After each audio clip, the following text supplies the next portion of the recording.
yeah. Is it Thursday already?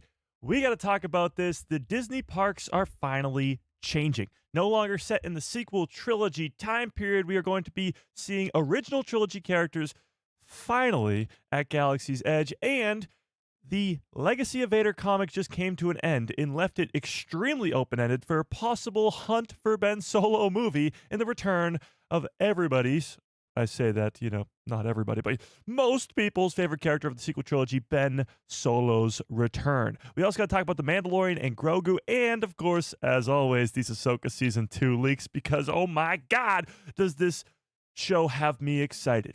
But we'll get into all that. We don't even have that much time to do it. So without further ado, let's dive into all of it. What's up, everybody? How's it been doing on this fine Thursday afternoon? We got a fun one today. I regret to inform you, I suppose, that I woke up this morning and my throat was dying. I'm sure many of you have experienced similar things where you wake up and your throat, you go to swallow and it just pain, So that's what I'm dealing with today. I'm already on my 10th cup of tea and, doing all the stops. So if I'm taking a ton of sips of water today, that's why. And if my voice literally sounds like it hurts to speak, maybe it's because it does. So I won't be doing much screaming today, or I should probably not. Just warning you there. But we got a lot of fun stuff to talk about today. Anyway, regardless, Mandalorian and Grogu, Disney parks, Ben Solo returning, Ahsoka Season 2, all the greatness. So, but before we do any of it, let's start the stream the only way we know how, by saying hi to everybody in the chat. Shall we? Okay. Rachel, how we doing? Max Rebo in the house. Another Mike who loves Star Wars. What is up? Ron, how we doing? John Groom in the building. Holly, what is up? That Dave that loves Star Wars. Great name. How we doing? Mandy United, what is up? B. Connolly in the house. Lobo, how we doing? Darth Plagueis lives. What is up? Brandon Baker in the building. Of course, Finn in the house. Droopy McCool is with us as per usual. Steve, how we doing? All right, if I missed you, you know the deal. Just yell at me in the chat. Let's give everybody a nice little... Hello there. General Kenobi. All right, we got to talk about this parks stuff first. Yesterday, I believe it was yesterday, correct? Yesterday? I believe so. On January 14th, which was indeed yesterday, Disney admitted defeat in their Disney parks. Galaxy's Edge has been around for many years now. Since 2019, it says. Since 2019, the Galaxy's Edge Disney parks has existed. And since 2019, for the last now coming up on 7 years, it has only been set in the sequel trilogy era. When you go to those parks, you can only visit your characters of Rey, Kylo Ren, and First Order Stormtroopers, and that's about it. You've had special appearances of Din and Grogu, Boba Fett, and just, characters like that. But it's been stuck in the sequel trilogy time period for a very, very long time. Now, things have changed. And this is the quote-unquote breaking news. Take a look at this. Oops, hang on. Fixed it. Okay, there we go. Darth Vader and other original trilogy updates coming to Star Wars Galaxy's Edge at Disneyland. Now, this is important only at Disneyland to begin with. It will then go to Disney World, I'm sure, later. This is just the test run, so to speak. But there's a lot in this article that explains what's happening. Let me show you something really crazy. This is sort of where we're getting to here. These two things will not cross over. The original trilogy characters and the sequel trilogy characters will not interact, which is kind of important and interesting moving forward if they're going to go to the prequel trilogy time period and so on and so forth. This kind of makes things interesting, so to speak. This is where the fun begins. Okay, so let's read this, shall we? Welcome to the new era of Batuu. Disneyland Resort is announced exciting updates coming to Star Wars Galaxy's Edge at Disneyland, not World. Beginning April 29th of 2026, so in a couple months here, Black Spire Outpost is expanding its timeline, introducing elements of from the events of the original trilogy. As a result, visitors of Batuu, the planet inside Star Wars Galaxy's Edge, may cross paths with a few familiar faces. From Darth Vader and his Imperial Stormtroopers strutting through the streets to Han Solo and Chewbacca reuniting at the Millennium Falcon. That'd be nice. All while John Williams' iconic music themes swirl in the air. So yes, the characters are coming in, but John Williams' music is also coming to the parks, which I actually didn't even know wasn't there. I thought that was just always there from the beginning. So I don't really know what happened there. The original Galaxy's Edge timeline placed Batuu during the era of the Resistance and the First Order, between the events of The Last Jedi and The Rise of Skywalker, which, whether you like the sequels or you don't, they were the most recent time period, at least for movies. And it made the most sense to do that, to, sell merchandise and make people go watch the movies and all that jazz. Now, people have been begging for the last 6 years to change that, because the sequels, as many people do love them, they are the most divisive of the Star Wars franchise. The prequels, yes, they have their haters for sure. The original trilogy being probably the most beloved because it's what kickstarted this whole damn thing. But the sequel trilogy has led to, a big divide in the Star Wars fandom. So this changing is great news. Now, the new timeline will roll back several decades, expanding to span the events of Return of the Jedi in The Mandalorian. So not further, not the prequels, not the Clone Wars, not the Bad Batch, not even Rogue One or Andor, not even A New Hope, just Return of the Jedi in The Mandalorian in the Mando time period. Sorry, Mandoverse. Yes.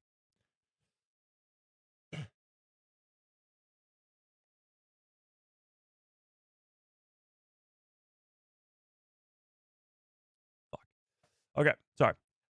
Ever since Black Spire Outpost welcomed its first visitors in 2019, the land has been growing and changing, adding new characters, attractions, and special events. This new timeline shift is the next chapter in the ever-expanding story of Batuu. Now, if you don't really know, the planet of Batuu, Black Spire Outpost, has been seen many, many times in the Star Wars timeline. Many times. It's in the Thrawn books. It's in a lot of comics. It's even in the video games. There was a whole video game, a VR video game that was just about the Black Spire Outpost. So it's all across the timeline too. So as we get now Thrawn coming in as the main heir to the Empire, you're going to have more connections to this location, and with characters being specifically directly connected to this location, having been there themselves. Hang on, I'll get to that super chat in 1 sec, Darth Plagueis. Okay. We've always seen Galaxy's Edge as a platform of storytelling, a land that would continue to live and grow and evolve, explains Asa Kalama. Asa. Sure. Vice President Executive for Creativity and Interactive Experiences with Walt Disney Imagineering. Sorry. The new timeline means new characters, Han and Leia, as well as updates to some shops and even the land itself. Here we break down the biggest enhancements coming to Star Wars Galaxy's Edge in Disneyland. And the biggest one being this handsome fellow right here, Darth Vader. You guys familiar with this man? Have you seen this man? Because he's wanted for like a billion murders. Have you seen this man? Darth Vader. Now tell me in the chat, is Darth Vader in your top 5, top 10, top 3 Star Wars characters all time? Where does Vader / Anakin rank amongst Star Wars characters in your personal opinion? Because for me, he's numero uno. Yeah, that's right. We got some Spanish going on in today's live stream as well for you Spanish-speaking people. No, I can't speak any Spanish, so that's about the extent of it. He's my favorite character in all of Star Wars, and I'm sure for many of you he is as well. He's pretty much the main character, the chosen one. The entire prequels and originals are about this man. They're about this guy right here. He's the best. So the fact that, one, he hasn't already been at Galaxy's Edge for the last 7 years is kind of crazy. But they've admitted their mistakes. They've figured it out. And now we're seeing the probably most recognizable character in all of cinema. And I don't even think that's a bold take. Like, that's just, I hesitate to say fact, but it's close to a fact. One of the most recognizable, we'll go with one of the most recognizable characters in all of cinema being at their parks.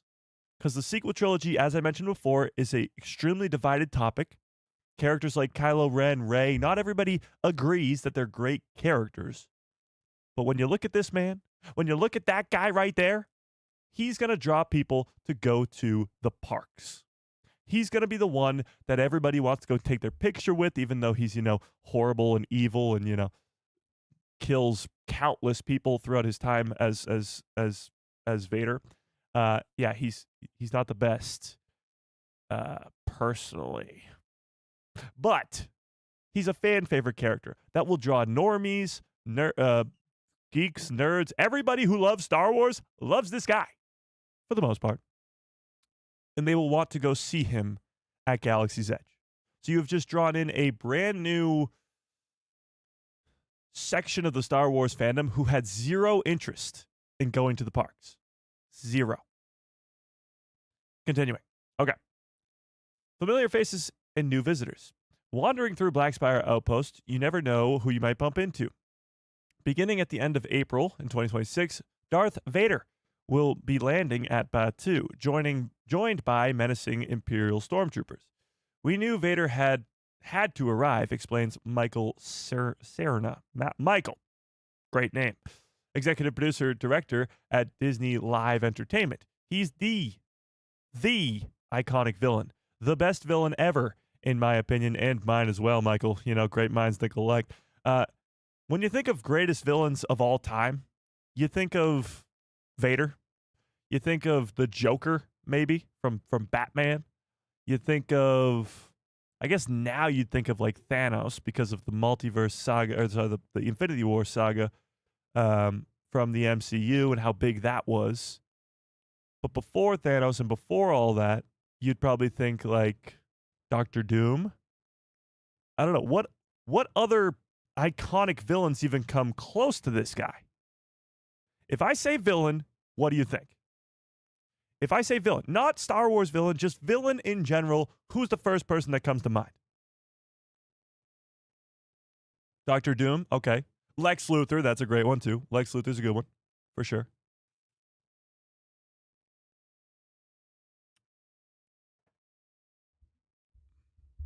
Kang the Conqueror? I don't know about that. Palpatine? True. Palpatine's more underrated. The problem with Palpatine is he's not in A New Hope, and he's in Empire Strikes Back just as a hologram. So yes, he's in the prequel trilogy. Yes, he's in the sequel trilogy. But even in the sequels, he's only in one movie. So he doesn't have nearly as much of an on-screen presence as Anakin / Darth Vader does. The Green Goblin, that's a great one too. Voldemort, yeah, that's a fantastic one. Absolutely. Voldemort's a good one too. Santa in the Rudolph movie? What the hell? Santa's a bad guy now? Joker, of course. Joker's a great one.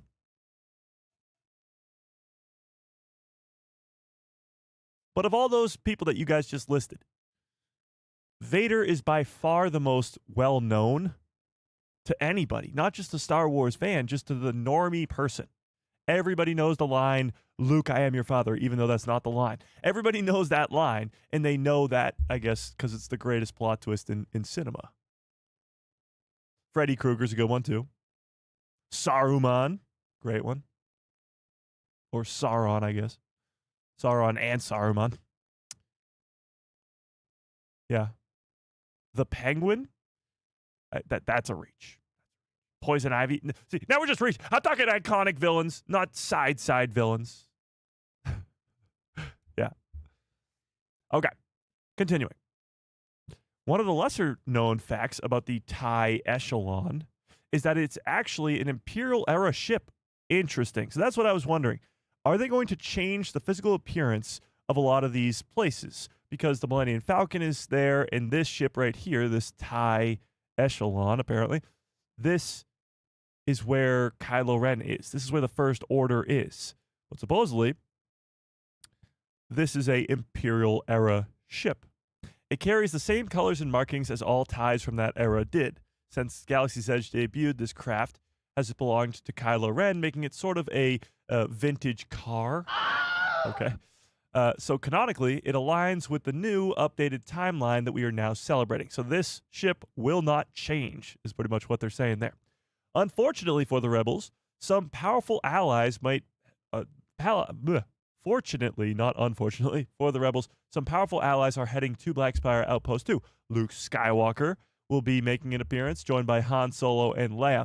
Now, why is that important? The Princess and the Scoundrel will be making their first appearance in Galaxy's Edge, because Luke's already been there before. Why is this important that the three of them will be there? Let me scroll back up to explain. These events take place during Return of the Jedi to the Mandalorian. So yes, it's highly likely that these characters will be appearing in their Return of the Jedi outfits, but Luke has already been there as he looked in The Mandalorian. And it's possible that we could be getting the three of them on screen together at some point in the near future, like The Mandalorian and Grogu or something else later down the line. So them being at the parks in this new time period, expanding to the Mandoverse, could make you see some Mandoverse Luke, Leia, and Han rather than original trilogy Luke, Leia, and Han. Would be great. Michael Scott from The Office is the biggest villain I know. What? Incorrect. Now that's just crazy. Okay, let me get to these two super chats before we continue here. Let me get to these. Darth Plagueis Lives is a very generous $5 haul. Says, do you think that any of this has to do with KK, Kathleen Kennedy, and Bob Iger leaving? Like this change at Disney parks? Oh, and the Ben Solo stuff? Yes and no. Kathleen Kennedy, not so much. More so, I would assume, Bob Iger, but he hasn't left yet. This, I guess, would mean more towards what we're talking about later on this live stream, which is the return of Ben Solo in the end of the Legacy of Vader comics, which we're going to talk about. So, it's a great question. But neither of those people, Kathleen Kennedy and Bob Iger, have left yet. So I don't think this parks thing has anything to do with that. However, there is a rumor that the replacement for Bob Iger is going to be the head of parks. So maybe. Possibly. I'll leave you with a possibly from Obi-Wan Kenobi and Attack of the Clones. And then the Typhoonian, with a very generous $5 holla, says, I would say Anakin/Darth Vader is a top character in fiction. I'd agree with that. With his complexity and his complexity being unparalleled, and the suit looks timeless. Yeah, it's not just the look, and of course the downfall of the character, and then the redemption of the character, but you just hear him breathe. I can't think of any other character ever that you just hear the character breathe, and you know who it is. His voice is iconic. His breath is iconic. He set the standard. Absolutely. So I appreciate the Super Chat, too. Super Chats, memberships keep the lights on over here. So I appreciate it. All right, let's get back to this article. The Imagineering and Disney's live entertainment teams worked closely with Lucasfilm to craft all new looks for Han and Leia. Again, more evidence to suggest that this is Han and Leia post-original trilogy, where we haven't really got to see much of them, at least in live action. Continuing. Making sure they are ready for adventures on Batuu. It seems to me that they are trying to keep Batuu as a canon place that people visit. So these characters being there means that they were there in the timeline at some point. Han wearing his iconic vest, of course, while Leia rocks a battle-ready white outfit, her hair up in a practical crown braid similar to what she wore on Hoth in The Empire Strikes Back. This is Leia's adventure look, explains Lucasfilm senior creative executive Matt Martin. Thank you for having an easy name to pronounce, Matt Martin. It's inspired by some comic book appearances from that era, as well as the look that she had in Battlefront 2, the video game. Now, let's see. Battlefront 2 Leia. Okay, yeah. So this is the... Whoa. See, this is why we need Battlefront 3. This is the precise reason we need Battlefront 3. Because this right here just looks horrible. Like these graphics, I guess they look pretty good. Just an updated graphics, that's all I ask. So I'm guessing it's this one on the right here, but that doesn't even look like Leia. This one's probably better. Yeah, it might be this. It could be this look, but I mean, dang.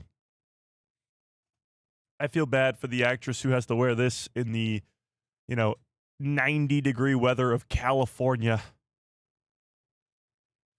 So hopefully it's not that one, but something similar to it, I assume. Yeah. But this is really the first time that we get to see it physically created on a person, which is cool. And on the side here, you get Din and Grogu, and we'll talk about that in a second. This is... Oh, I just read that. And of course, Vader, Han, Luke, and Leia won't be the only characters you might encounter. Current fan favorites like Rey, R2-D2, Ahsoka Tano, and Chewie will remain as possible characters. Finally, Chewie and Han are together again with the Falcon.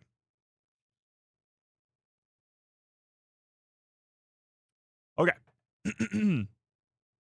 Plus, fans may also cross paths with the Mandalorian, Din Djarin, and Grogu, who will soon be embarking on their new adventure together. As previously announced, the Millennium Falcon Smuggler Run ride is getting a brand new mission starting on May 22nd, 2026, the same release date as the movie, inviting you and your crew to team up with Mando and Grogu and track down Imperial officers and claim a bounty. Now, this is what excites me the most about this whole change. Moving forward, whenever they have a movie or a show, Ahsoka Season 2 coming out later this year, they can have an event take place at the parks. Something that coincides with the movie or show. And The Mandalorian, Grogu is the first testing ground for that. Just as The Mandalorian has been a testing ground for the last 6 years on Disney+, it again is the testing ground for Galaxy's Edge, where there is going to be a new ride that happens right off screen from the events of the movie, where you're going on a bounty hunting mission in the Millennium Falcon with Hondo Ohnaka and Din Djarin and Grogu to claim a bounty of Imperial officers. That is awesome. That is so damn cool. Okay. Michael emphasizes that he and his team want Galaxy's Edge to always feel as immersive and as authentic as possible. To celebrate the latest updates, Lucasfilm is teaming up with Marvel Comics to release a tie-in comic series, revealing the backstory of how and why the Empire and the Rebels came to Batuu. So we're not just getting our favorite characters at this location, you're also getting a story to explain it. When and why were Vader, Luke, Leia, Han, Chewie at Galaxy's Edge? Just like they explained Thrawn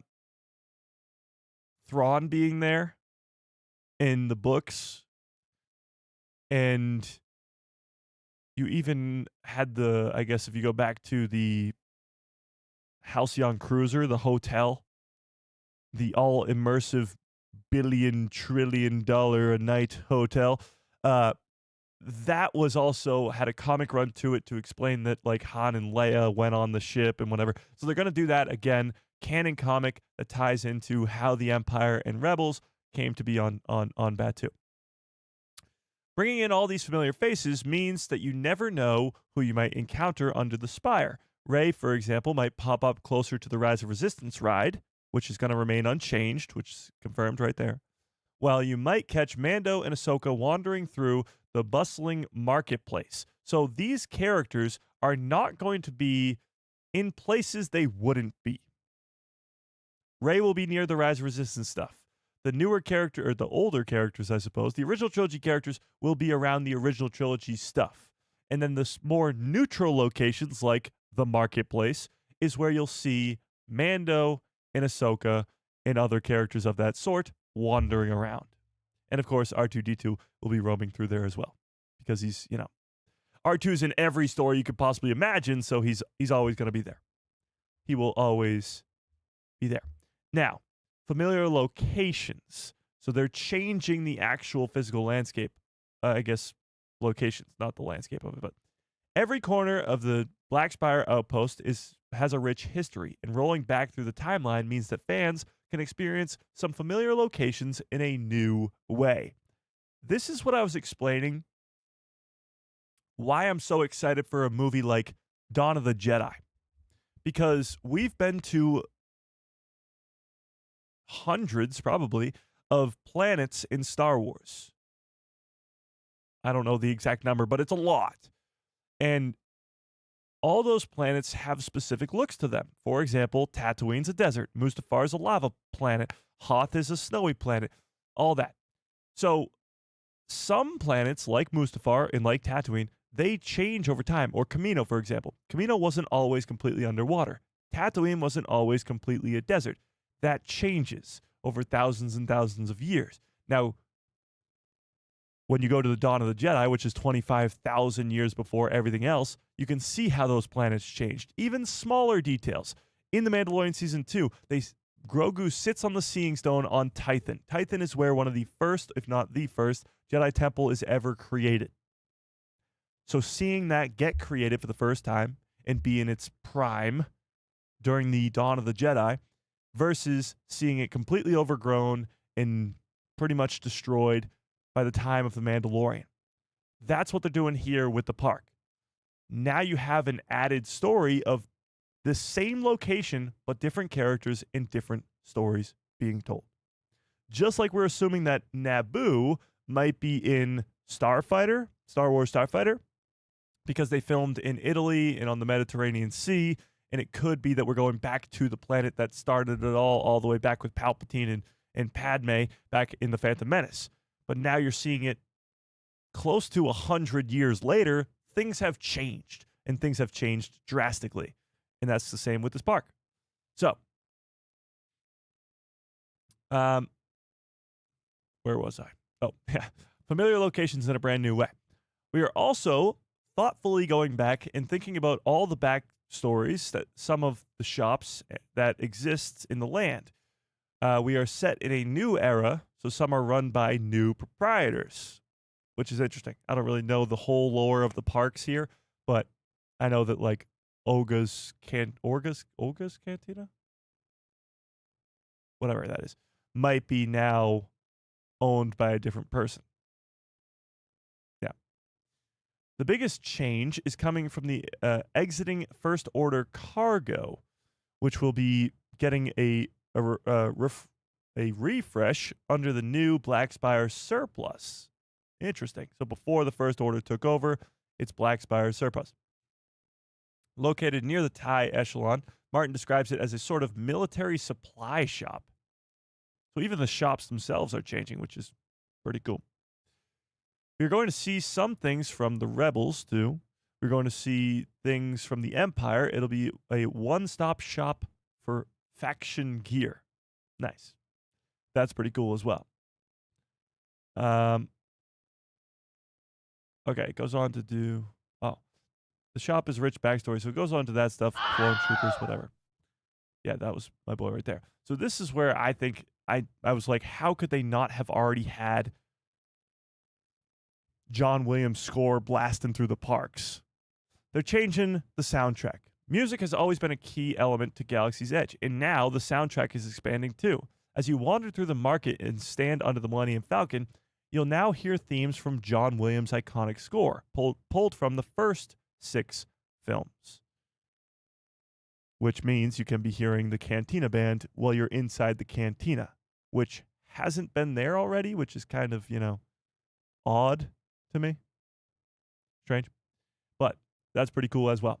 So there's the big news, at least from Disney themselves. No leak, no rumor, no nothing. This is fact. This is happening on April 29th. Vader, his stormtroopers, Luke, Leia, Han will all be at the Disney parks. So your fan favorite characters will be there, and it changes the entire layout of Galaxy's Edge. So that's pretty damn cool, if I do say so myself. That's pretty cool. It makes me want to go to the park where, honestly, I haven't really wanted to go back because I went a couple of years ago, and I'm like, I already experienced it. Now it's a brand new experience with my favorite characters, specifically my favorite character. So it makes me want to go back, which is the goal.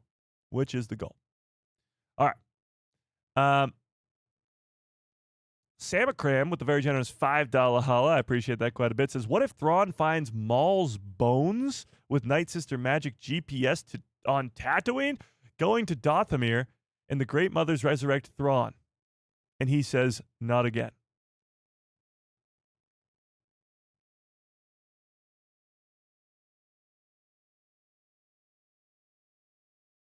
I got a bad feeling about this. No, thank you. 2026 is going to give us plenty of Darth Maul. Plenty. You're getting his own series. He gets his own story. We do not need to bring him back from the dead again. We do not need a somehow Maul returns again. No, thank you.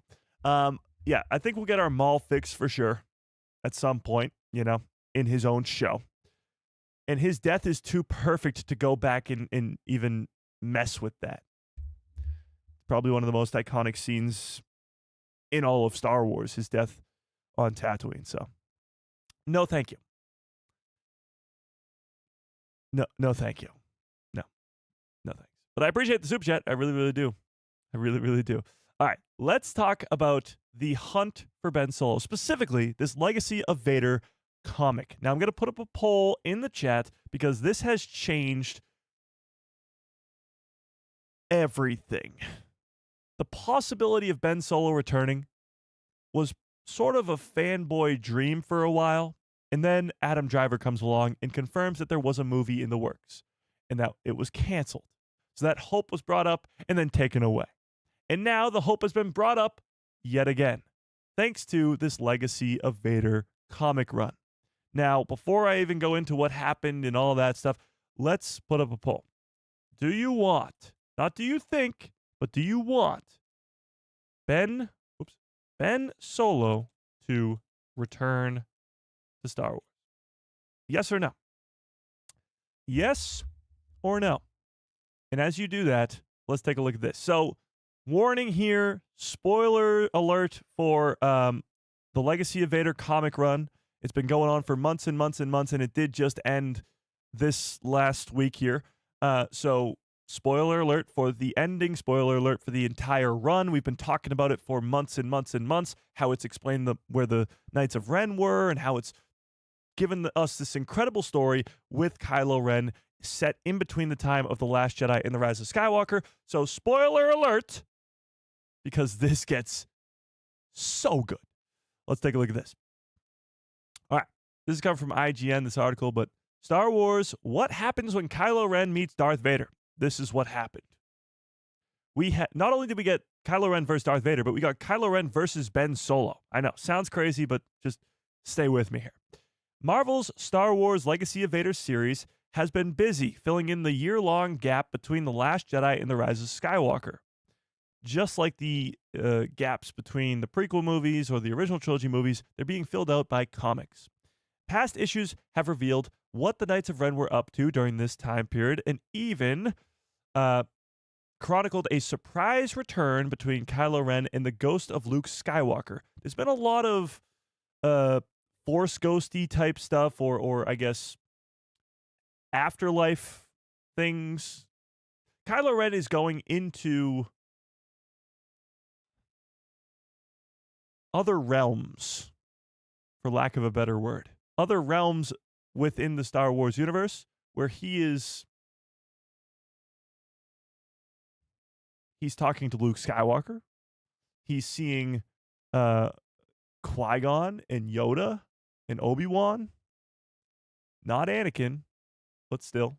And he's even fighting Darth Vader himself and himself, Ben Solo. Now, as the series reaches its conclusion, we learn what happened when Ben Solo enters his grandfather's secret vault in Fortress Vader on Mustafar and actually battles Darth Vader himself. The ultimate prize lies within the vault. How does the issue set up Ben Solo's redemption arc for Episode 9? And does it set up a possible return for the character post Episode 9? Now let's see these images. I have not looked at these. Guess that's the first one. All right, this is just cover. Okay, never mind. Go back. From the start, this series had followed Kylo Ren as he assumed control of the First Order, became Supreme Leader, and attempted to kill his past and become the all-powerful ruler that he believed he was destined to be. That quest has taken Ben to Mustafar, Kylo to Mustafar, and the abandoned halls of Fortress Vader, where only Vader's former manservant, Vanny, I believe that's how you pronounce that, Vanny, remains to carry the torch of his former Dark Lord of the Sith. So Vader's former servant is the only thing that remains pretty much at Vader's castle. It's pretty much been booby-trapped for newcomers as well. And this servant, Vanny, I believe, he is trying to make Kylo Ren the next Vader, which is kind of what Kylo Ren wanted in the first place, as we see in The Force Awakens. But yeah, Anakin's Force Ghost should have appeared in the final issue. I don't understand why Anakin's Force Ghost can't appear to his grandson. Me either. And that's actually something that I think Ahsoka Season 2 is going to explain, where Anakin is and where his Force Ghost is specifically. But we'll get to that. Yeah. Now even Vanny is dead, and nothing is stopping Ben from entering the mysterious vault at the heart of Fortress Vader. When he does, he finds not some terrible Sith artifact or ancient power source, but Darth Vader himself. So it's much like I compare this to the Vergence of the Force on Dagobah, where Luke Skywalker enters the cave and fights himself in Darth Vader's mask. This is very similar to that scene in The Empire Strikes Back. So it's not like something crazy new to the Star Wars galaxy. It's still something that's already sort of happened to Luke Skywalker all the way back in the original trilogy. So he finds Darth Vader himself, echoing Luke's journey into the cave in The Empire Strikes Back. Sometimes you just got to keep reading. Vader tells Ben that the only voices he'll hear in the vault are those he brings with him, meaning the voices inside of his head. The only voices he is hearing are those inside him. Okay, continuing. This was the cover, by the way, him versus Vader. So badass. So good. Okay. Ben reiterates, yes, his desire for power, to which Vader reminds him that power is never willingly given to those who hold it. It can only be taken, which we do see him do when he, kills his former master. Grandfather and grandson begin to duel, though Ben quickly begins to despair at the thought that the Skywalker line is doomed to keep fighting and struggling from generation to generation, as he knows, I'm sure, that Vader eventually turned back to the light, right? And Luke Skywalker was a good guy, and, I'm sure Shmi had some nice moments as being a good person. Again, Vader proclaims that there is only power in the will to use it, but then he makes an observation. Vader was always at his most powerful when he was true to himself, whether it was marrying Padme in defiance of the Jedi law or breaking free and killing Emperor Palpatine. claiming that that was his most powerful moments. When Vader acts for himself, not others, that's when he's at his strongest. And this is sort of setting up where we see Ben Solo or Kylo Ren in Rise. How he can eventually turn. This comic series helps that oh so greatly. It's like the Clone Wars for the character of Anakin. So many people thought that the prequel trilogy was not enough, and Anakin's fall to the dark side was way too fast. But then you get 7 seasons of a Clone Wars series, and you're like, okay, it works. This is sort of that for Ben Solo.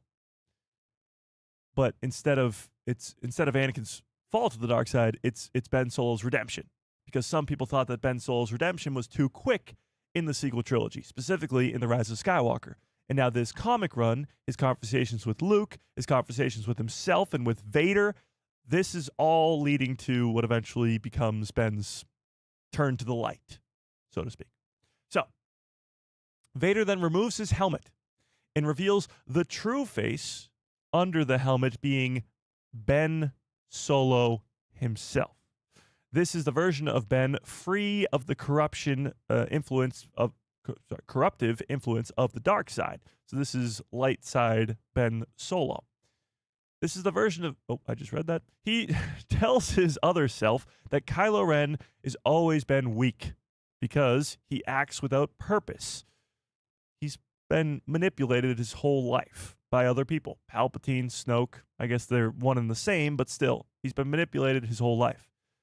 Everything that he does is motivated by fear and a desire to run from his past that he can never actually escape. And then he makes this brutal, the most brutal observation of all. So here's the comic itself. So this is him fighting himself, which I mean is so cool. You're getting to see Ben Solo in sort of a Jedi robe type thing here. So badass. And Ben Solo says this to Kylo Ren. So he says it to himself pretty much. That's why you're obsessed with your past. And that's why you want to kill it. Kill it if you have to. Because maybe if you weren't who you are, maybe you could just erase it. Then the Jedi girl would have taken your hand. Boom, roasted. Speaking about Rey, of course, because he is way too caught up on his past, specifically, his family, the Skywalker bloodline, his grandfather, his uncle, his parents, all that great stuff. By the way, do we know what lightsaber this is? Just a side note here. Does anybody know what lightsaber this is? Is that Ben's from before? I'm genuinely asking. I don't know. This is a honest question. I have no idea. So if somebody want to fact check me on that. Is that his lightsaber? Oh, sorry. Continuing. Maybe not continuing. What the hell? Oh, there we go. The ghost, the Ben ghost urges Kylo Ren to leave and to understand that he can never escape his past, even though he's trying to. All he can do is accept who he is and make choices based on what he wants, not what he thinks others expect of him. The self-realization is that the ultimate prize hidden at the This self-realization is the ultimate prize hidden in the bowels of Fortress Vader. And again, the big stepping stone to making him turn back to the light. Before Kylo Ren is rejected from the fortress itself, his other half promises that there will be a real enemy for him to fight. Now, whether he's referring to the current Knights of Ren leader Teva Ren, who shows up earlier in the issue, or the resurrected Emperor Palpatine on Exegol, which is in the Rise of Skywalker, or someone else entirely is unclear. I like to think it's probably Palpatine, but it's up for interpretation, I suppose. But what's most interesting is that this Ben Solo ghost does not appear to be merely a hallucination or a fragment of Ben Solo's imagination. Kylo Ren's imagination. Rather, he seems to be interacting with his own Force ghost. Now, bear with me here, because this is going to get extremely time travel-y, and I know I've said it a million and trillion, billion, quadrillion times before. Time travel cannot happen in Star Wars. If there's no multiverse, there's no time travel, nothing like that happens in Star Wars. However, I'll explain in a moment. It's not a hallucination. Rather, he's interacting with his own Force ghost, with Ben breaching the boundaries of time following his sacrifice at the end of the Rise of Skywalker. Ben Solo is not only redeemed, he's laying the foundation of his own redemption in the past. Now, this sounds very time travel-y. Absolutely. And I hate it. But it does make sense if you think about it from a completely different perspective. From the perspective of Star Wars Rebels. Again, when Ezra goes into the world between worlds and saves Ahsoka Tano in Season 4, he's saving Ahsoka Tano from Season 2, years prior.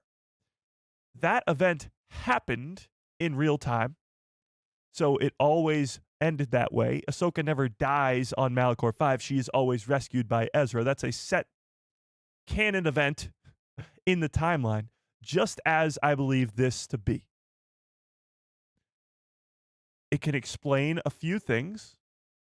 One, why his body disappears at the end of Rise and why he's not a Force ghost with Luke and Leia at the end of Rise. And two, it might be able to explain how he comes back to life. Let's keep looking. So this is the final sort of frames of the comic. It says, the reign ends, the fall begins.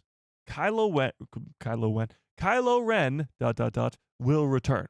Now that will return is likely in reference to his return in the Rise of Skywalker, because that's where he does appear next. But you look at this frame in particular right here.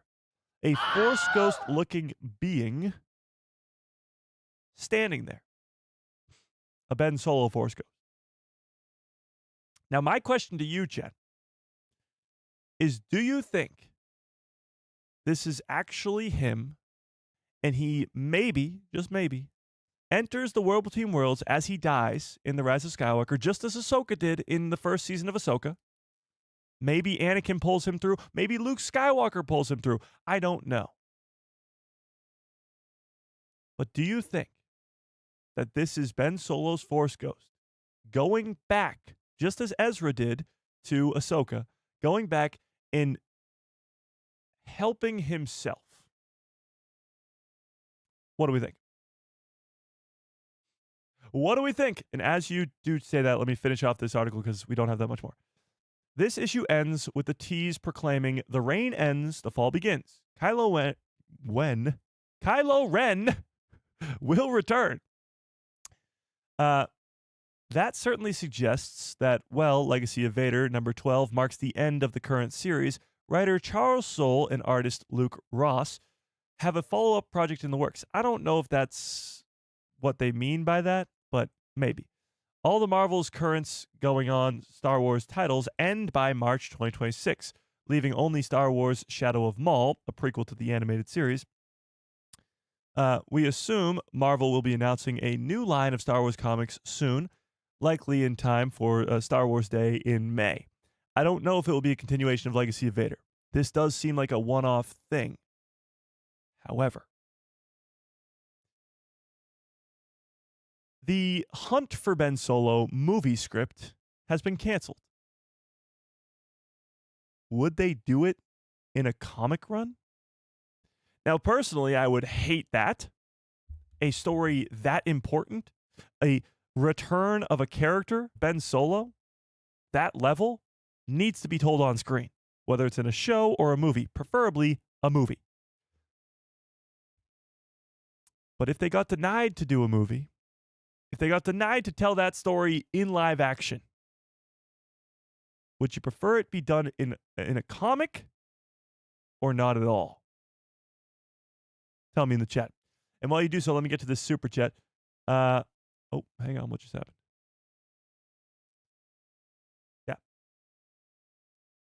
Sam McCram with a very generous $5 holla again. I appreciate that quite a bit. Says, what if Ben and Anakin go to the Netherworld, the world between worlds, go on a road trip to explain to Ben that he's been fighting Abeloth, a.k.a. the Mother, for years.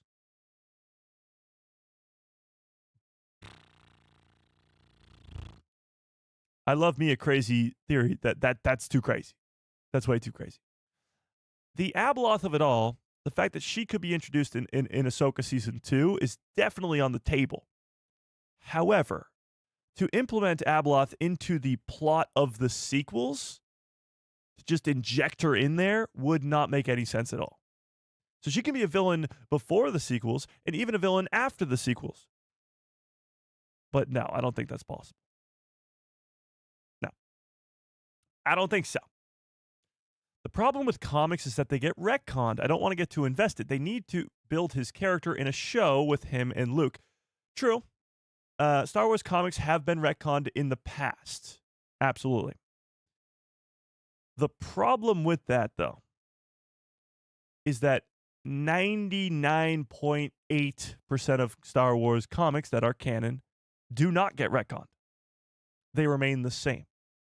So, and especially with something like Legacy of Vader, it's likely not to change. Like the stuff that did change in comics, for example, is like Yoda's lightsaber being thrown into a pile of lightsabers that got burned and destroyed on Coruscant. That got changed so that Luke could have Yoda's lightsaber to give to Grogu or to offer to Grogu, which he said no to. But that's a change that like I'm perfectly fine with. Like I don't care about that in the slightest. Something as large as this, something as important as Ben's return, Kylo Ren's return to the light side, that's not likely to change. The comics are canon, and they're canon for a reason. This is a story that takes place in between The Last Jedi and The Rise of Skywalker, and it will continue to forever. Yeah. It better be with Adam Driver, but animation could do. I agree.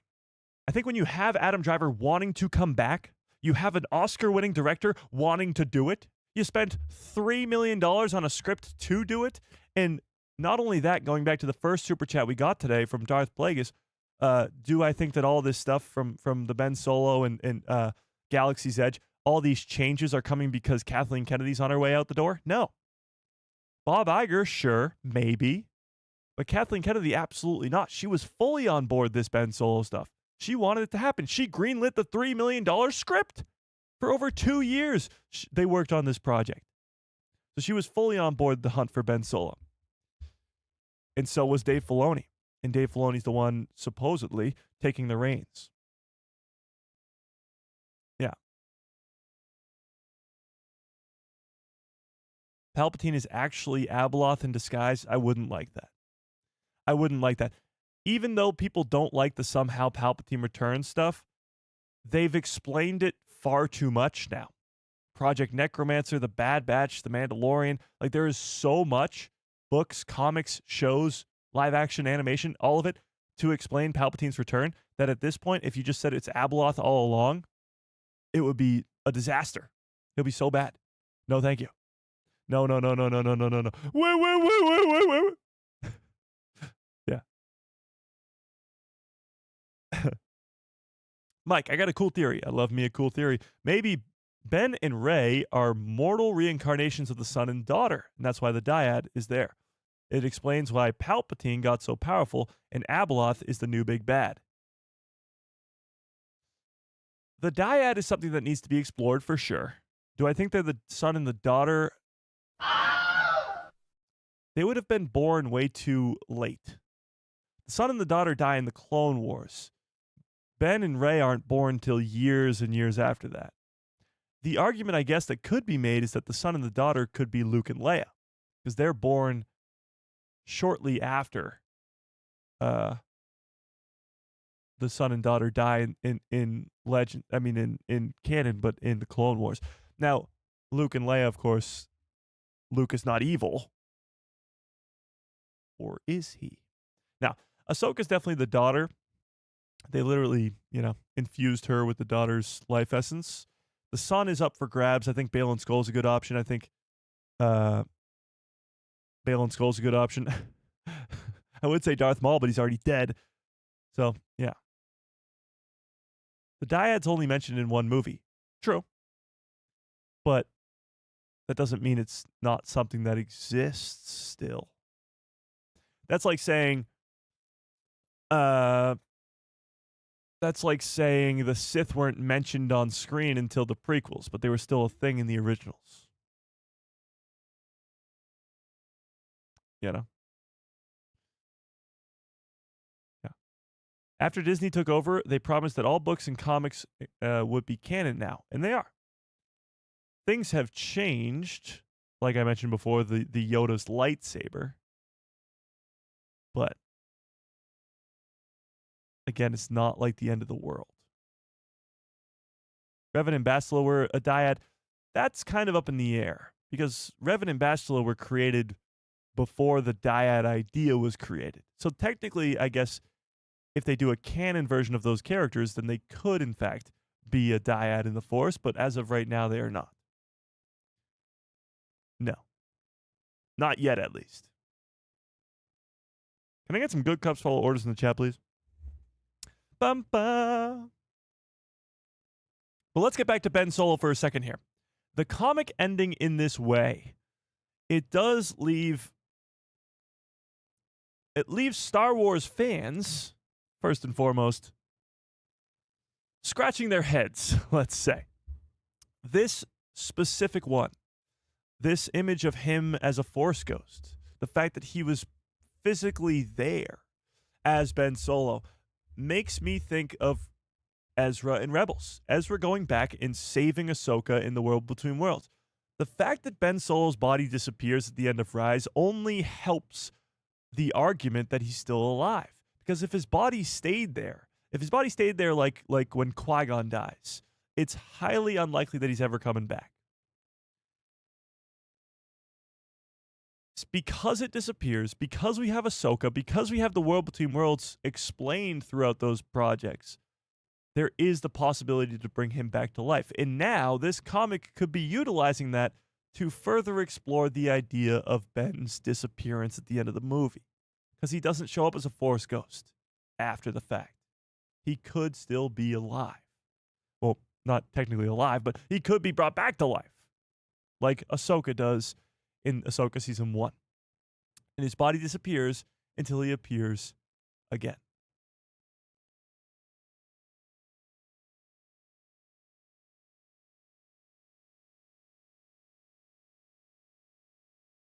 So that's my take on this. First and foremost, I gotta say, we need more comics like this.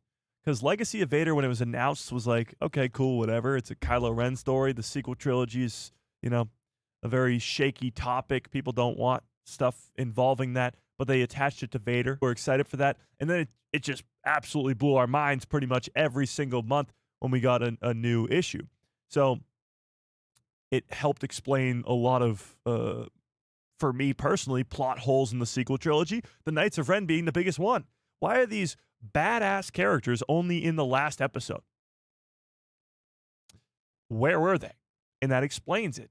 And it gives us, the whole see you around kid or whatever Luke says at the end of The Last Jedi, explains that, where they have an actual meeting in the afterlife, in that realm of Force Ghost Landia. Like, that is really, really cool stuff. So more of that, please. If they haven't announced what the next comics are going to be other than the Maul prequel, but more of that. Now, I would say a Luke Skywalker, Jedi Temple comic, but that would ruin the chances of us getting an animated series on that topic. So, I'm just going to stay away from that for now. And Charles Soule's the GOAT. I mean, Charles Soule is involved in countless incredible Star Wars stories. I believe they kickstarted the New Republic with him, too, because they know that fans love the guy. Yeah. Netherworld shenanigans. Exactly. Gotta love it. So, that's what happened with the hunt for Ben Solo and the Disney parks. Now let's take a second. Oh, wait. Yeah. Now let's take a second to talk about Ahsoka Season 2. Actually, should we do The Mandalorian first? Yeah, we'll do The Mandalorian first and then end with Ahsoka Season 2 because you guys know how excited I get about Ahsoka Season 2, and I'll be bouncing off the walls for the next hour. So let's talk about The Mandalorian. Now, the question that's been brought up to me lately has been, when the hell is the next Mandalorian and Grogu trailer? Because although we got a leaked one from Avengers Doomsday and Zootopia 2, neither of those trailers were released publicly. So we technically have only gotten one trailer publicly for The Mandalorian and Grogu. And that was in September, October, November, December, and we're in January. 5 months ago. We're talking a really long time ago. And now this movie comes out in less than 4 or slightly over 4 months from now. We are getting so close to this movie, and we have not gotten a trailer yet. And now we have this leak. And again, this is just a leak for now. So take it with a giant grain of salt. But this is a leak on movies and shows, I guess all movies. Movies that are getting trailers at the Super Bowl. Take a look at this. Hang on. This is where the fun begins. So, again, take this with a giant grain of salt. I have seen a few different people post this, so there's a little bit of validity to it. It makes sense, and that's why I'm showing it to you. If this didn't make sense at all, I'd be like, no. But we've already gotten 4 Avengers Doomsday trailers, so it's likely that we'll get a full one at the Super Bowl. But Mandalorian and Grogu at the top of the list. I predict that the first commercial, the very first commercial break for the Super Bowl will be a Mandalorian and Grogu. I think this is probably in order. Then you have Spider-Man, Brand New Day, Toy Story 5, Supergirl, Project Hail Mary. That's actually Ryan Gosling.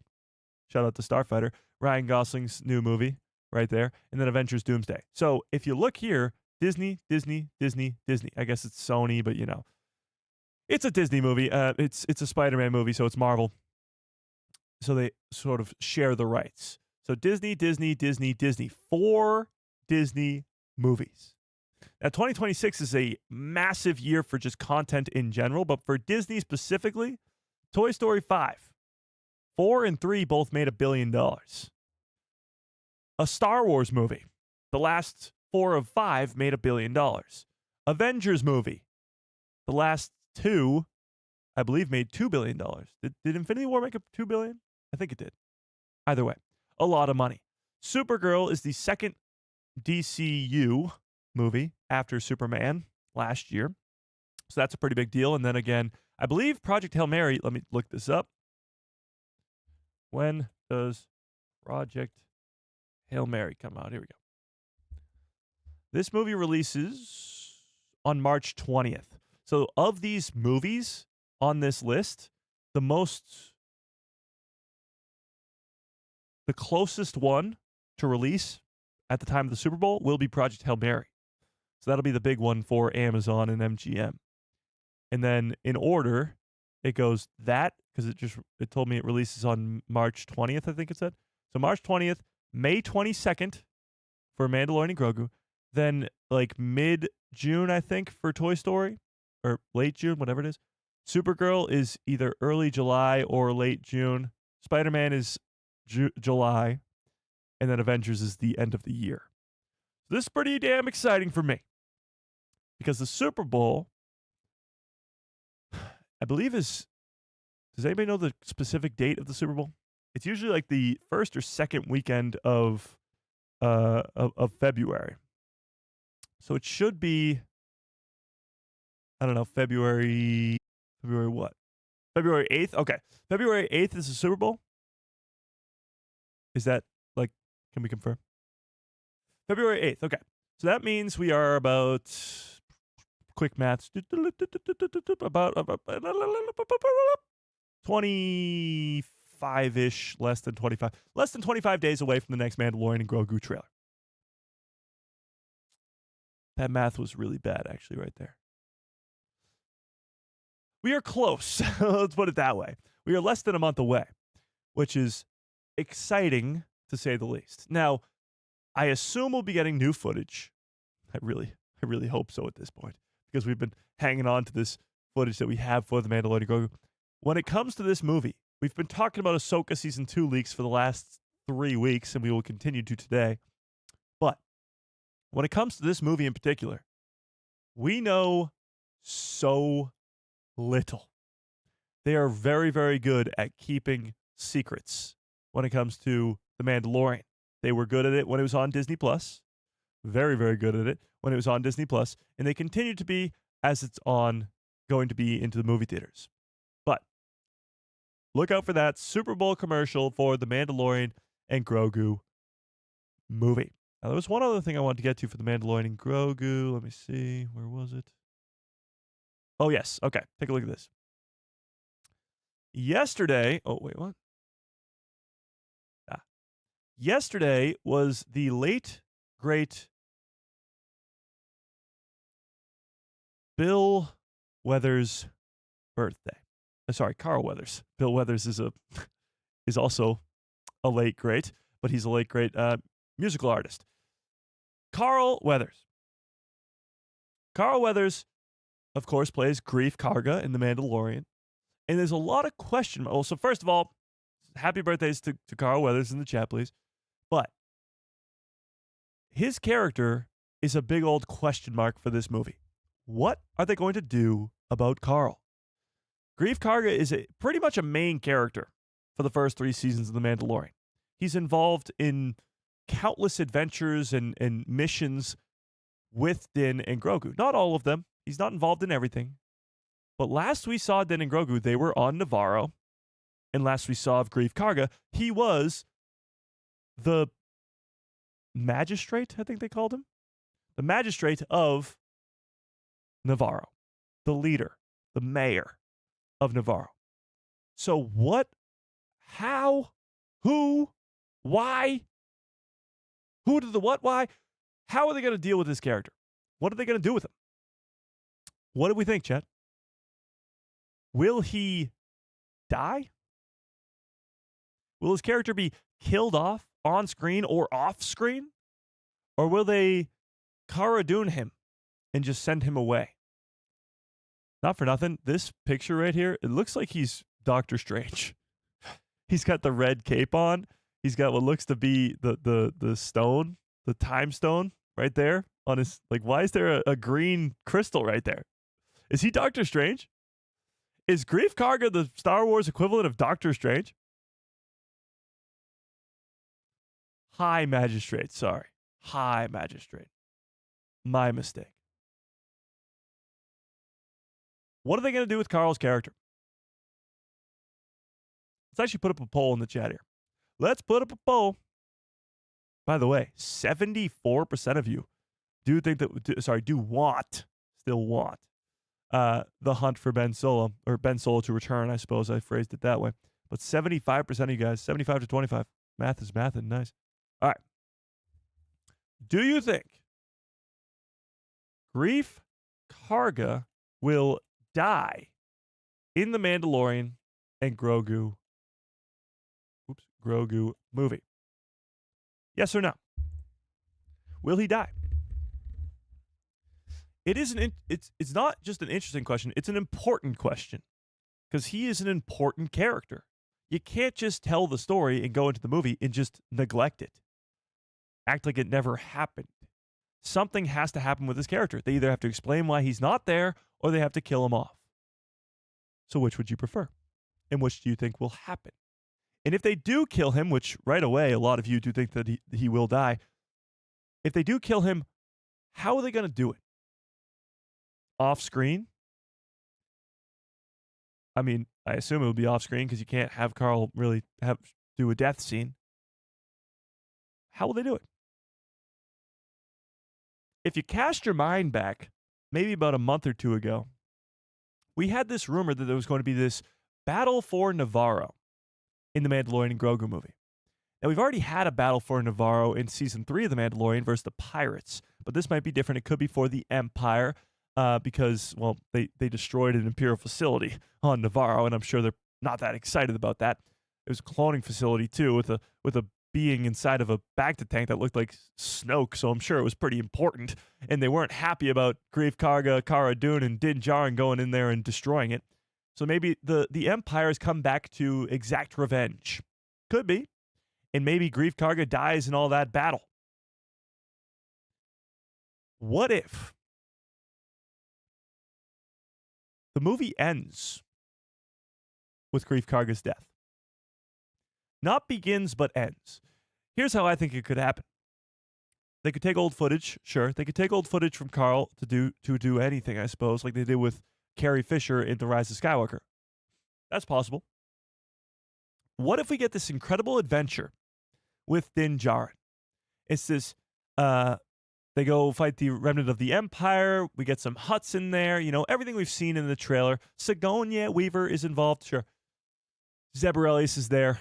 A fun adventure, fun story, happy ending until Din Djarin goes back home. He comes home to a completely destroyed Navarro. Greef Karga is gone. Everybody is gone. And his house is destroyed. Leaving us on the cliffhanger of, well, what happened? Who did that? Or maybe they don't leave us on the cliffhanger. They show the Chimera in space. Imagine that. To tease at Thrawn. They don't even show Thrawn. They just show the Chimera. That would be awesome. But that's a possibility too. So they could use him as a catalyst at the beginning of the movie to draw Din Djarin in, to make it sort of, to make him really, really hate the Empire for killing his friend. Or they could use it towards the end of the movie as a cliffhanger to, again, make Din Djarin angry and continue the story. Because I still think The Mandalorian and Grogu is going to be the beginning of a trilogy. And I still think Din Djarin is going to die in it. But, you know, there has to be some sort of cliffhanger ending or a want for more. And I think it's going to set up Ahsoka Season 2, but it'll also set up the trilogy to come. Yeah. Din can't catch a break. That's sort of the idea. That's the idea. That could be the start of Season 4. Jimmy, I don't think Season 4 is happening. I don't think Season 4 will ever happen. I think Din is going to be on the big screen for a while. If he doesn't die in the first movie, he's going to die before the end of the trilogy. His death is not just one that I think should happen, but has to happen. His importance to Grogu, a character that's going to live for another 900 years, that death needs to be on screen in the biggest screen possible. Skeleton Crew is underrated? Oh, yeah, it is. Yeah, the Skeleton Crew finale came out a year ago yesterday or today. So a year ago, the Skeleton Crew finale came out. Absolutely underrated. 100%. That's also the case. The N1 Starfighter. The M1 Starfighter is not in any of the trailers. Din Djarin's now rocking a new Razor crest out of nowhere, seemingly gifted to him by Zeb Orrelios. How generous of him. But what happened to his N1 Starfighter? What happened?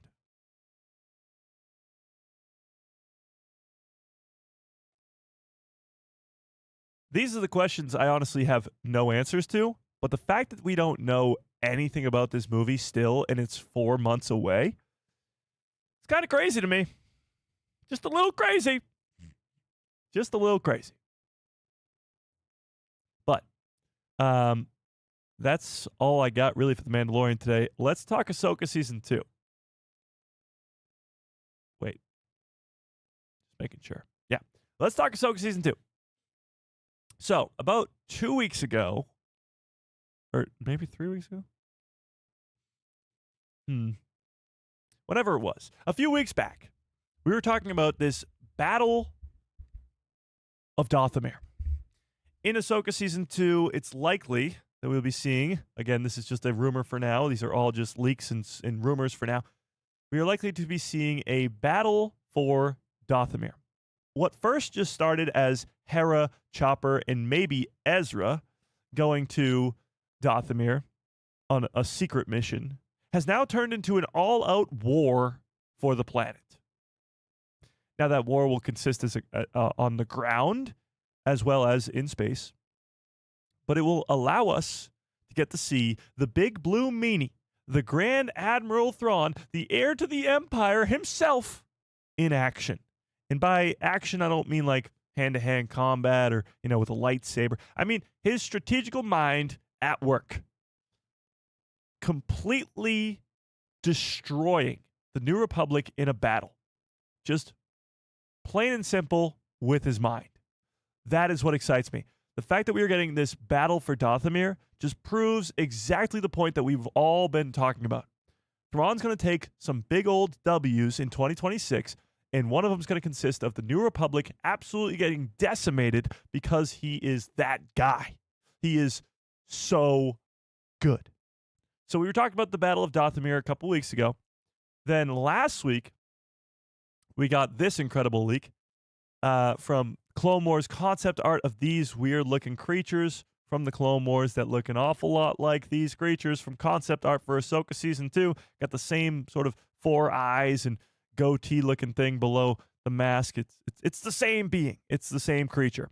And we've seen a lot of them in the Ahsoka Season 2 concept art. They fly now right there, and Ahsoka and Sabine fighting 2 of them, or maybe 4 of them, in this temple. I don't know what to call it. Prison? We don't know. But in this building, I suppose. So we're talking about that as well. How this concept art from Clone Wars has been brought to life in Ahsoka Season 2. And that there's concept art and all this other stuff to back these claims. Fast forward to last stream and to this week, we were talking about the son of Mortis and how not just Morai is, seen on Peridia, but this weird-looking bat creature that looks an awful lot like the sun in the Clone Wars, in the Mortis arc. And now, yes, I don't think we'll see the sun himself, unless it's a flashback, because, he's dead. And I think this is all leading to Abeloth still. I mean, it would be shocking, absolutely shocking to me if this wasn't Abeloth. Tell me in the chat if you think that this is leading to something else completely, because I would love to know what that could possibly be. But there has never been a confirmation from Lucasfilm. There's never been anything solid that says Abeloth. No leaked action figures, no leaked anything that suggests that we are eventually going to see Abeloth. However, that is the well-kept secret that they would have to keep. If they're keeping anything a secret for Ahsoka Season 2, that would be it. Much like with Season 1, the whole Anakin versus Ahsoka thing in the World Between Worlds, that was leaked. What wasn't leaked was a brand new galaxy, was the existence of Peridia, was the fact that the Mortis gods were even involved at all. So from the very beginning of Season 1, the leaks have never suggested Mortis gods' involvement. They never suggested that Baylan Skoll was looking for something more powerful. And now they're still keeping that a secret. So, as we look now, Thrawn could be looting Titan facility for a super weapon? The Titan facility? I don't know about that. We all live in a Star Wars submarine? What are you talking about? What are you talking about? Okay, so now all these leaks have sort of come together oh so nicely for us to finally paint a picture of what could be going down in Ahsoka Season 2. And this all comes to, I guess, it all comes to fruition when you put all the pieces together. When you look at /leaks from 8 months ago of Ewan McGregor and Hayden Christensen and Ariana Greenblatt all coming back in their iconic Clone Wars outfits to play a flashback in Season 2. Hayden Christensen confirmed to be returning, at least in present day, at Star Wars Celebration. And of course, that could lead to Force Ghost explanations like we talked about earlier on in this live stream, because why isn't Anakin's Force Ghost in the Legacy of Vader comic? We see Luke, we see Obi-Wan, we see Qui-Gon, we see Yoda. Why don't we see Anakin? Why doesn't Anakin ever appear to his grandson? Why doesn't Anakin ever appear to Luke when his Jedi temple is collapsing? Why doesn't he appear to Luke on Arc 2? But Yoda does. Where is Anakin Skywalker? That will hopefully be answered in Ahsoka Season 2. Maybe he's doing something more important. What could be more important? Abeloth, the Mortis gods, something of that sort. Now, as we talk about these leaks, and we will in a second, and more, of course, this is one of my favorites. Battle for Dathomir. Night Sisters versus New Republic officers. Of course, tell me all what you think about those leaks in the chat. And while you do, let me pull this up. Where is it? There we go. While you do, take a look at this. So this is from GalaxyCon, where I don't know precisely when it happened. Oh, a couple weeks ago. Okay. So a couple weeks ago, Iman Esfandi, who plays Ezra Bridger, and Rosario Dawson were at GalaxyCon. And they were asked what their favorite line was, or favorite scene was, in Ahsoka Season 1. And Iman's answer is so awesome. Everything about this guy, I mean, he looks just like Ezra, of course, that helps. But everything about this guy is just perfection for a Star Wars role. And just listen to this. Just listen to this. This is so good. But before that, I did a movie called The Inspection. And it was an A24 film about Marines joining, these young guys joining the Marines. And I play a character who's ostracized for being Middle Eastern. And while we're training and we're all in our Marine outfits, we're all doing target practice one day. In the movie, right? And I had a prayer beads, because my character is Muslim in the movie. And one of the lieutenants, because this is 2005 in the movie, right? He's triggered because he's lost someone at war to the Middle East. And he sees my prayer beads and it triggers him in the movie. So he picks me up, throws me in front of the targets, and he yells at everyone and says, "Take a good look at this guy. Take a good look at his face. This is what the enemy you kill is going to look like. Doesn't matter what he's wearing." And I was sitting there doing the scene and didn't realize how hard it was to take that. Knowing, growing up, that that's how it was where I was from, you know, with everything that had happened. So that hit me so hard then. And I almost never went back to acting because of that day. And then I walked down, and all the guns are pointed at me. But when I take my helmet off, all the guns go down. Because now in this universe, I'm the hero of Lothal, right? And it has nothing to do with what I look like, and everything to do with who I am. And so saying, "Hi, Hera, I'm home," felt like finally arriving at a place where what I'm meant to do and who I'm meant to be is aligned. So that is my favorite line for that reason. So he's talking about, like I mentioned before, his favorite line. And, that's a tough one. So he's talking about his favorite line being, "Hi, Hera, I'm home." And it's at the very end of the season. He mentions earlier on in this interview that that's the first scene that he ever filmed as Ezra. The last scene was the first one, which is, first of all, crazy.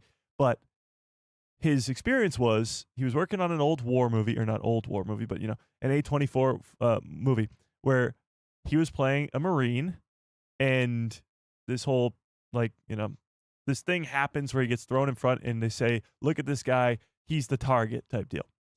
And then, so he literally almost quits acting. He goes into it more in the full thing, but he almost quits acting because of this scene. It was a scene in the movie. Like, it wasn't them picking on him. It was actually the scene in the movie. And then he comes to Star Wars. And this is exactly why Star Wars is the best. The absolute best. Because he comes to Star Wars and all the guns are pointed at him when he walks out of that ship because he's wearing a stormtrooper outfit. And then he takes off his helmet. And now they see his face and they drop the guns because he's Ezra. He's the hero of Lothal. So good. So, again, now when you watch that scene, it's just going to make you feel so much even better. Not just because of Ezra, but because of Iman Esfandi. Because now when you see him smile after he takes off that helmet, you're going to be like, oh my God. And you just know the whole backstory to it. And it's just going to be, whew, so good. So good. I loved how in the middle of like this, really sad thing, you just, from the super chat. But let me get to that super chat. I appreciate it. Another Mike who loves Star Wars with a very generous $5 holla. I appreciate that quite a bit. Says, I'm more excited for Ahsoka Season 2, Starfighter, Maul Shadow Lord, or sorry, Maul Shadow Warrior. I think you meant Maul Shadow Lord, and Dawn of the Jedi than The Mandalorian and Grogu. Am I the only one? I'm sure you're not the only one. You guys tell me in the chat, of those projects, I guess, of this year and next year, Ahsoka Season 2, Maul Shadow Lord, Starfighter, Mandalorian and Grogu, I guess specifically those 4 projects. Which one are you most excited for? Put them in order. Most excited to least excited. 1 to 4. 1, 2, 4.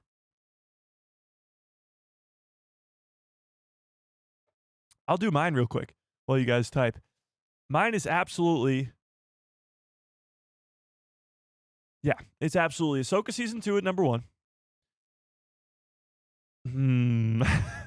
Maybe it's not absolutely.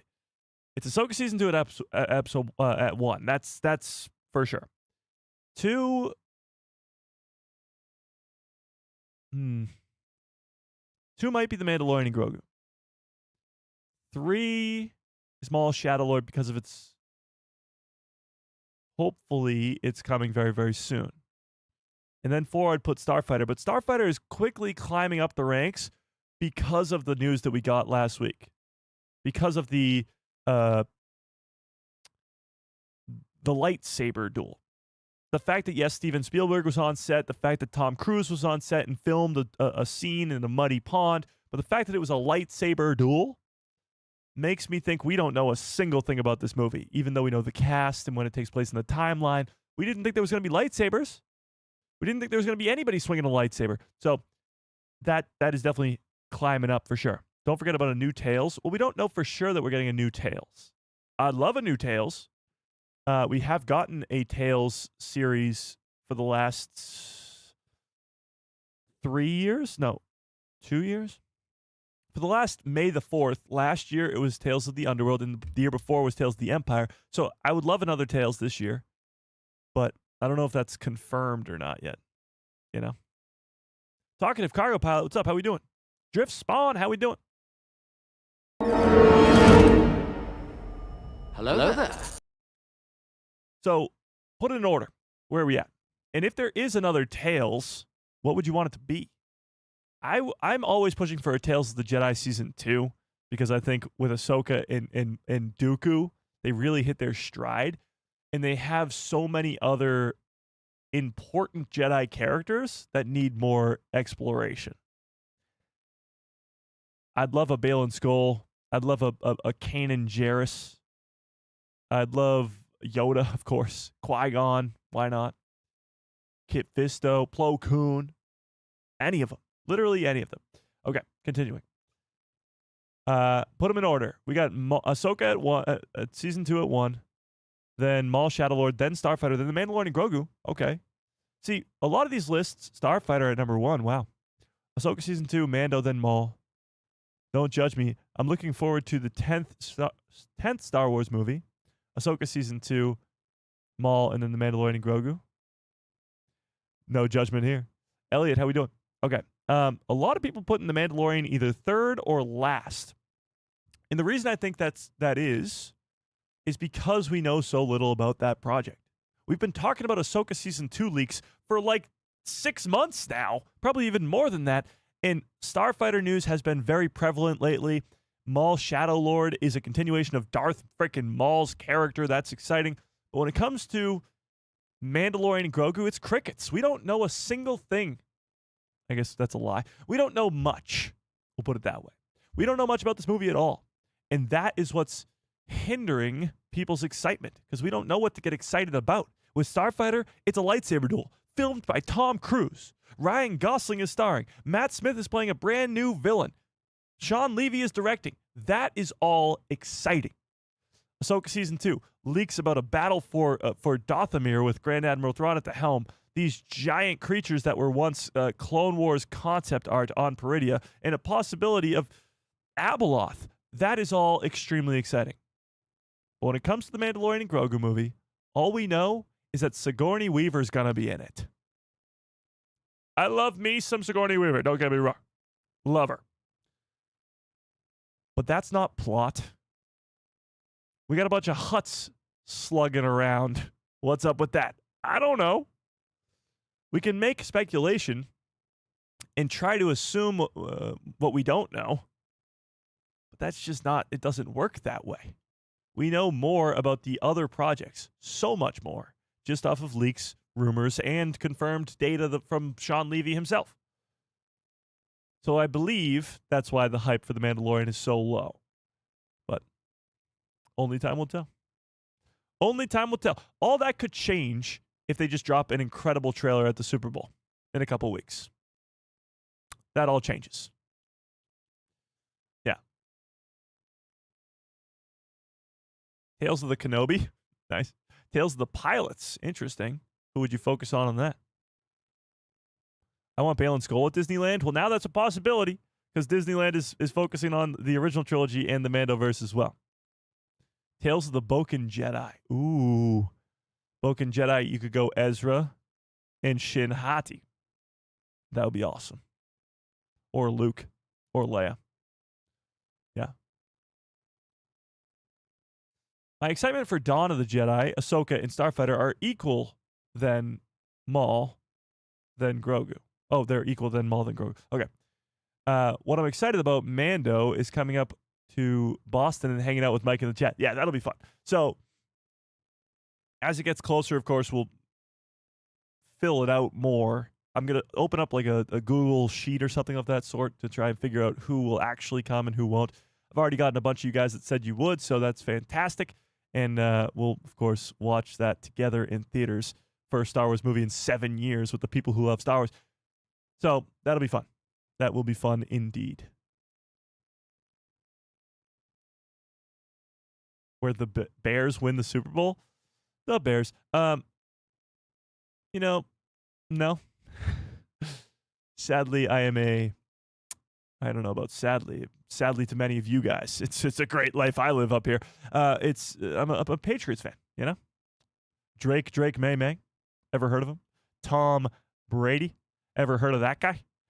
6 Super Bowls in my lifetime. How about actually, I guess 5 Super Bowls in my lifetime. 5 Super Bowls in my lifetime, and going for a 6th this year. Sorry. They hate us because they ain't us. Do you think that Star Wars Old Republic counts as canon? You see multiple references to the movies and series. No. The current Old Republic game is not canon. However, they are making the remake of the game, and that will be canon. Also, Fate of the Old Republic will be canon, so you'll be getting canon versions of the Old Republic era very, very soon. Yeah. Yeah.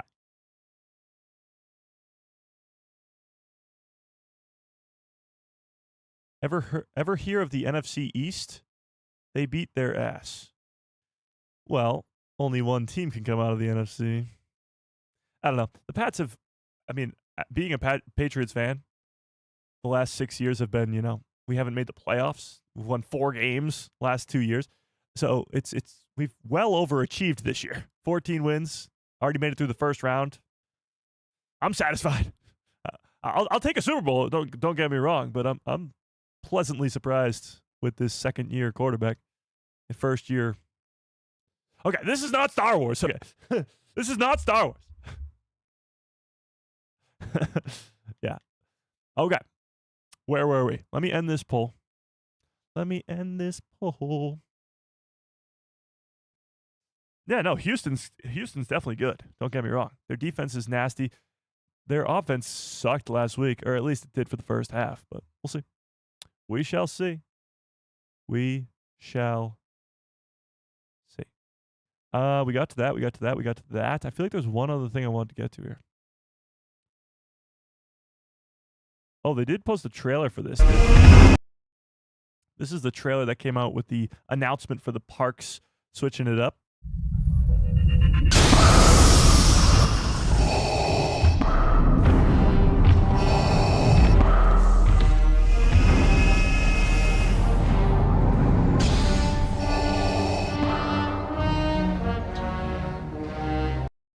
So good. I mean, the John Williams score is going to carry for itself. Oh, and then this is what we were looking at earlier. Original trilogy on one side, sequel trilogy on the other. These characters will likely not interact with each other. So as Vader will be over here with the shuttle, and that First Order cargo will be turned into the Empires. The Rebellion characters will be over with the Millennium Falcon. The Cantina will likely be sort of, the Cantina on Tatooine, or at least a version of that. You'll hear the Cantina music. And then in this marketplace over here and all this area, that will be where you see like Din Djarin and Grogu and Ahsoka.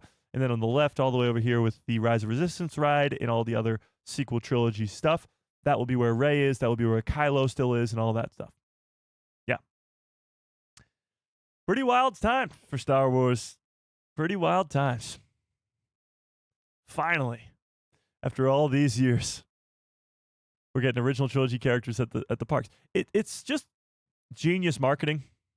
Just first and foremost, just how can you not have your most popular characters at the park? Don't you want the most people to come? So Darth Vader alone is going to draw so much traffic to the parks.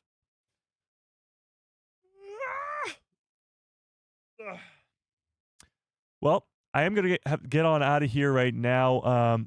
Thankfully, my voice held through for the hour and 40 minutes we went today. But I appreciate you guys so much more than you'll ever know. If you guys want to keep the conversation going and not have to listen to my stupid voice, then go join that Discord that's linked in the description below to a completely free Discord called The People Who Love Star Wars. Go join that immediately. And yeah, we'll keep the party going. We'll see about the Mandalorian and Grogu trailer at the Super Bowl. And of course, I'm sure we'll have a lot more news on Saturday because the news just keeps on coming. But until then, hope you have a great rest of your evening. Smash a freaking like on this stream if you have not already. Hit that subscribe. Hit that bell so you get notified every time I post a video. And my pretty face will show up in the recommended feed of yours. And yeah. Smash a freaking like on this stream. May the Force be with you. Always.